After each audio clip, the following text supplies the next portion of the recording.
Yo, so last night, game 3 of the NBA Finals, Celtics took the game, I think 116, 100, something like that. Draymond put up a whopping 2 points, 4 rebounds, 3 assists. Better than his triple single he put up a few years ago when Barkley was clowning him. But yeah, that's what he put up. And it's sad that the Celtics, none of the Celtics players are getting any credit for what they're doing. They're up 2-1. Draymond Green has headlined and has dominated headlines this entire finals.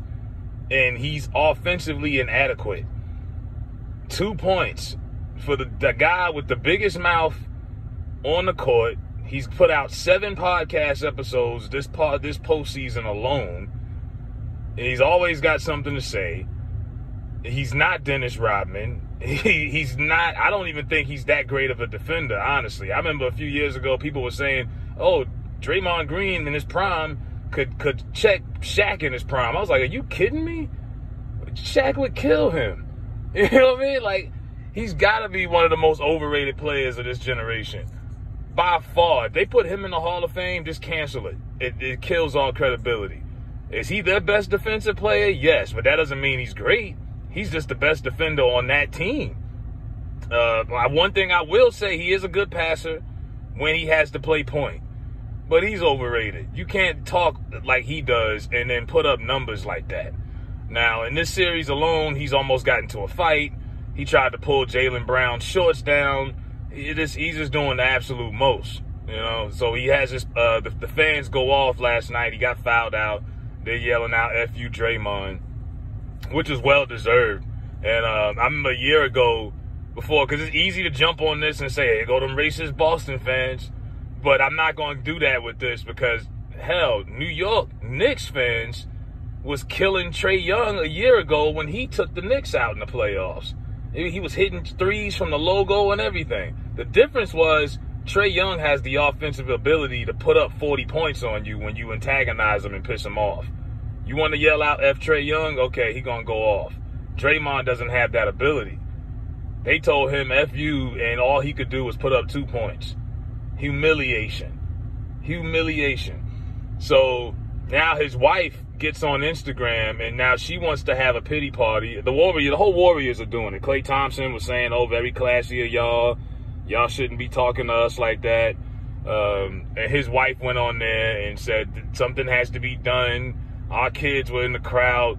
Yeah, your kid was also at the post-game podium when they asked Draymond, how did you play? And he said, I played like shit. And he cursed right in front of his son. So it's okay for daddy to curse in front of the kids, but when people are screaming out as enemies, or whatever the hell you want to call it, it's a problem. You know, our kids were there, our family, and I never understood, and we seen it with Chris Paul against the Mavs. Why do players with all of this money, is it hard for opposing players from other teams to get skybox tickets for their family and friends? Is it? Because if you go into a hostile crowd like that, I wouldn't bring my wife and kids to the game and have them sitting in the middle of that cesspool of hatred and all of that. Like, come on. You're not putting your kids and your family in the best situation either. You're the most hated guy in the city of Boston right now, and you're going to take your wife and kids to the game. I don't think that was smart. But he did it nonetheless, and, you know, the Warriors are going out of their way to try to get the NBA to do something, but what are you going to do? These fans paid their money. That's part of the game. That's what they call home court advantage. You know what I mean? But I don't think it was nothing big of a deal about it. I mean, you talk like this, it's a shame that he's headlining all of this stuff in the finals, and he's the least productive player. I mean, you got guys that come off the bench for the Warriors that put up more points than Draymond. Jordan Poole, Looney, yeah, Wiggins can give you more production. But yet this guy dominates headlines. Now, what the Warriors have convinced me, and I've never rooted for the Celtics a day in my life, but now I'm actually rooting for the Celtics to win the finals because Draymond is so annoying. I think a lot of people are now, like, rooting for the Celtics by default just to see Draymond fall on his face. And I never thought I would root for the Boston Celtics in my life. But I came away from that game saying, you know what? Because I didn't have no emotional interest in this series. But now I'm like, you know what? Go ahead, Boston. I think Jason Tatum's inconsistent. I don't think he's a true superstar. I think he scored 30 points once in 3 games. And I could nitpick the Celtics and all of that. Shout out to Ime Udoka for bagging Nia Long. Oh, my God. Nia Long is still ridiculous. But, yeah, they've managed to get a good portion of America to say, you know, fuck you, Draymond. You know what I mean? I think a lot of us have said that in our minds at some point. Cedric Maxwell, Celtic legend, was like, yo, ask your daddy who I was. You know, Draymond is starting to really piss off a lot of the older generation as well. You got that whole debate. So, I mean, it's given the finals some interest, but ratings have been down all across the board. Like I say, there's just not that star power is really not there outside of Steph Curry. You know, so ratings have been down. There's just not that much interest in this series. But, yeah, most of the interest has been around Draymond Green. Not Steph, who's averaging 30.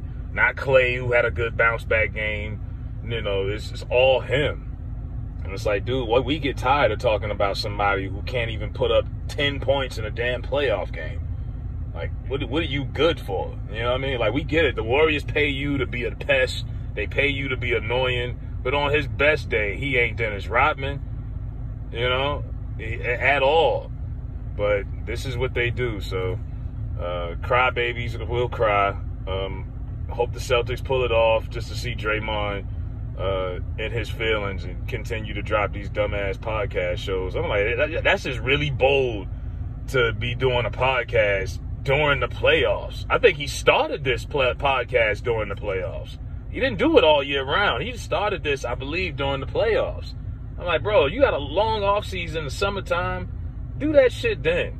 You know, but Steve Kerr and the Warriors are letting him do it. So apparently they don't think it's that much of a distraction. And I guess, you know, when you know you got a player who's offensively inadequate, it's like, hey, as long as you come to the game and you can keep up and play defense, I guess they don't think it's a distraction. I bet you they wouldn't let Steph do a podcast. They need him to be all he can be. They need him to drop 30 a game. They need Clay to drop 30 a game. But with Draymond, they like, hey, he'd do lucky if he could score 10 points. So, yeah, that's my thoughts on that. Let me know what y'all think of the fans out of control in Boston. Like I say, no one threw anything. No one put their hands on your family. No one put their hands on you. You know, I could see if they was giving him the Jackie Robinson treatment, but that wasn't the case. So let me know what y'all think in the comments. I'm out.